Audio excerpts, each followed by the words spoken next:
questa è di estrema attualità, fra l'altro, per un verso che sentirete. Le grandi opere, tanto per fare un esplicito riferimento. Mo c'è un editto che a sta Roma Cagna gli vanno a rigiustare tutte le mura.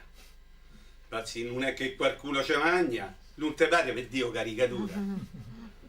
Se può sapere di cosa hanno paura, che i romani scappino in campagna. Dei preti nessuno se ne cura perché Trento in città sta alla cuccagna.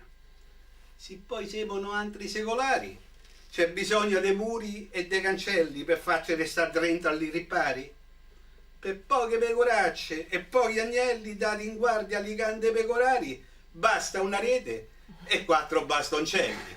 Quindi ovviamente quelli mangiano dentro Roma, non hanno tutto l'interesse a continuare a starci dentro. Noi praticamente non abbiamo nessun bisogno particolare, vai a buttare i soldi per fare quella roba, ma se non è che qualcuno ci mangia, è ovvio che è una presa in giro, una caricatura.